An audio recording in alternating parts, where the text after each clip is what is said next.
Hi, I'm Kartik, and welcome to this presentation, which is all about how to select a gold mine property. Now, what exactly do I mean by a gold mine property? So, a gold mine property is a property that will ensure that we can grow our property portfolio as quickly as possible. So, in line with the way the property market moves. And using this system, which is a tried and tested system, a tried and tested strategies, and tried and tested procedures, we'll ensure that we can get to our financial goals as quickly as possible. A gold mine property will stand the test of time. Whatever way the market moves, whether it moves up or whether it moves down, if it moves down, then we'll be able to ride it out with this property and capitalize on the cash flow generated during that time. And when the property market moves up, we'll be able to capitalize on refinancing this property and be able to keep growing our property portfolio. A gold mine property also gives us the least amount of stress. Whether that's daily or weekly stress, we do not want it.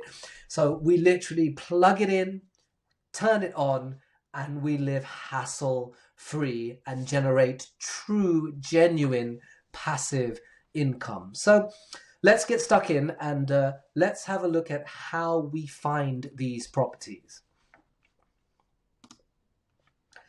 So the way we find these properties is we have to critique them using this speedy selection criteria, which actually I should call it a deselection criteria.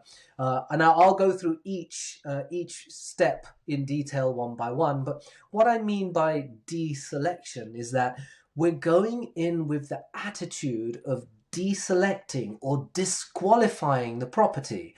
So when we get to the end of this process, we genuinely end up with a creme de la creme of a property, a gold mine property that's going to serve us for years and years and years into the future. So the first S is for sort. What sort of property are we looking for? So are we looking for a house or are we looking for a flat? Well, ideally, we're looking for a house. Flats tend not to appreciate as much in value as houses do. And you have other expenses like ground rent and service charge and subletting fees and things like that. Do we want a 2-bed or a 3-bed? Well, ideally, we would like to get a 3-bed house. 2-bed houses tend to have a lot more transiency, meaning that people tend to move in and out of them a little bit more than 3 beds. If you think of the ideal tenant that we want that tenant who's going to stay in that property for life. The kind of tenant who will ask you if he or she can redecorate, can paint the walls, can do this, can add furniture, blah, blah, blah. And we want the kind of tenant who's going to look after that property, who's going to make your property into their home for years and years and years. Now, sometimes 2-bed properties work really, really well. There can be huge rental demand for 2-bed properties in certain areas, so we don't want to completely discount them categorically. And just also keep in mind that the ideal sort of 3-bed tenant will be a family with maybe 1 or 2 kids, and your ideal 2-bed tenant will be a single parent, maybe with a child, ideally of about 10 or 11 years old. Next up, P is for price. Of course, we want to get a grip as to how much we're willing to pay for our investment properties. So the sweet spot for property investment is between 80 and 150,000. Now, the reason I say that is that if you look on Rightmove in any area and find properties within this range, you'll find that the rental income for these properties is about £600 to £700 a month. Now, if you look for properties double of this range, so you're looking around 250, maybe 300, those properties will not be double in the rent. So those rental incomes will be around 900, maybe 1,000. So the sweet spot really is in that 80 to 150, where we're capitalizing on how much rental income we're getting compared to what we're paying for it, the purchase price. And surely if there was another 100,000 to spare, then we might be able to use that more wisely. It's a definite consideration. We want to get a balance of getting a good deal but not missing out. What I mean by that is we want to get a good price for our investment, but we don't want to delay our property journey by waiting around too long and looking for the perfect price. And what I feel is happening in the property market at the moment is there is a public sentiment that property prices are going to fall. The media is adding to all of that speculation, and a lot of buyers are hesitating and freezing, looking for that ideal price. They're afraid to buy now because they think that the property prices are going to be cheaper, so they're looking for a better price in the future. But in the process, they might be missing out on opportunity in the now.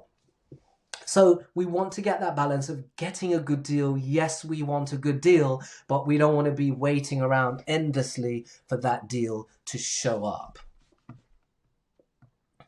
And yes, ideally we want to get some kind of discount on that property. Getting a discount on the property really triples the results in our portfolio building process. So there's another clip on the channel which talks about how to build a property portfolio like a pro, and there's a lot more detail about this in that video, so I encourage you to watch that video to really understand what I mean here.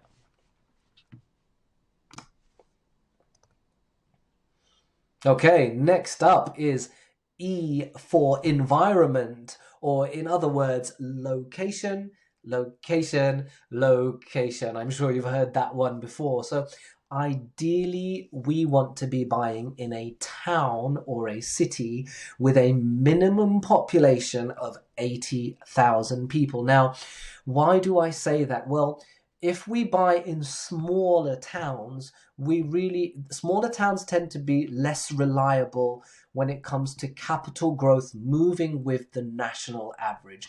When we build our portfolio, we want to build that portfolio in the shortest possible amount of time. So we want our investments to grow in line with the national average growth. And we want to buy no more than 5 miles from the city centre, 7 miles for large cities being London, Birmingham and Manchester. So again, the same reason, properties that are more than 5 miles away from the city centre tend not to move with the national average. And we want to avoid small town microeconomics. Now, what I mean by that is, let's say you have a property in a small town which is reliant on a certain industry, or the majority of people who live in that town are employed by a factory, and that factory closes. We'll end up with our property investment being stagnant. The growth in that town is not going to be anywhere near the national average.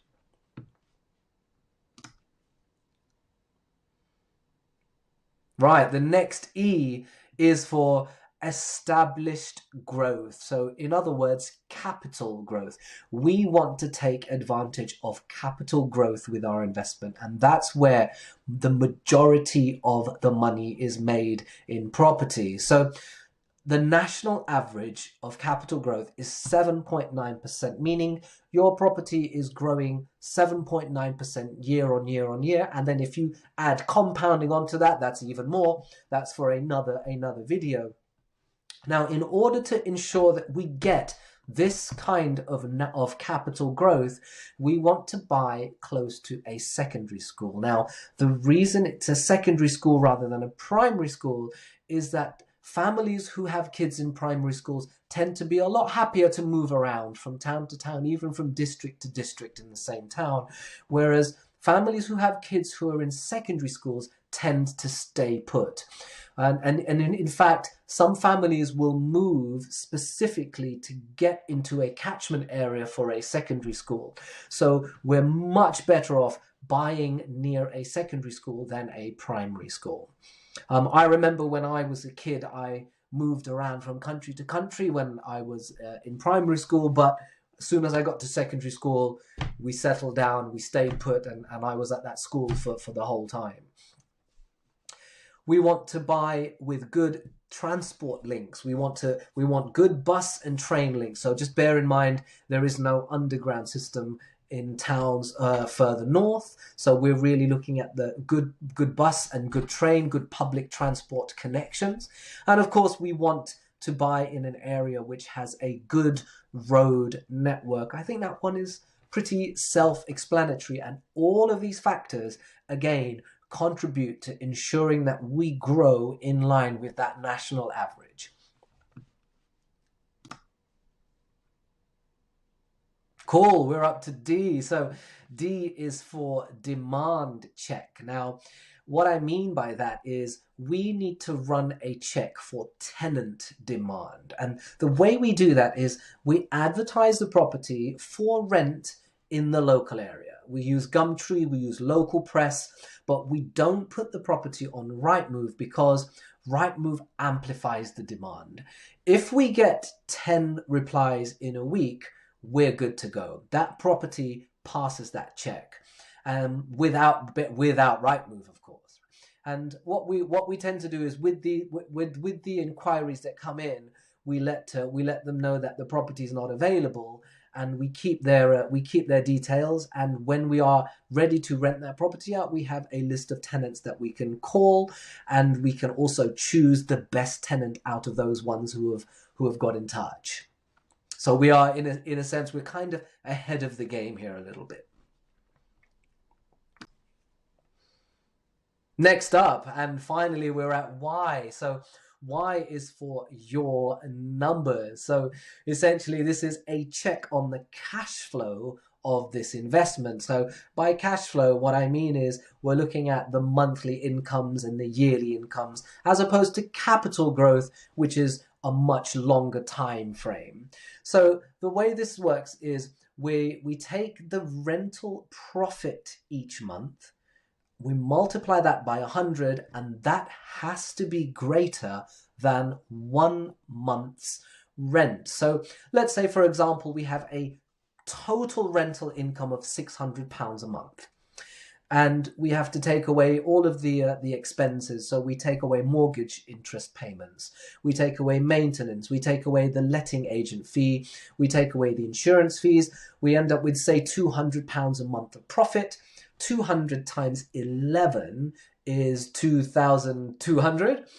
And that is greater than the £600 a month rent. So that means this property, in this example, has passed this test. Now, what this really ensures is that we cover 1 month's rent, so we don't have to put any more money into this project once it's all up and running.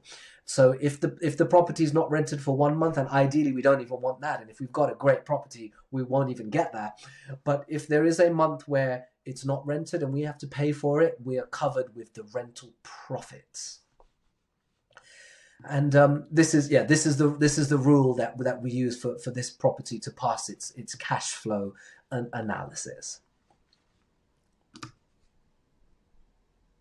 So any property that ends up on my desk will have to go through all of these checks. And remember, by deselecting the properties in this list, we end up with properties that are genuine gold mine properties and are going to serve us well into the future and help us to get our property portfolio built as soon as possible and achieve our financial goals through property. So now all that's left for me to say is thank you for your time and your attention.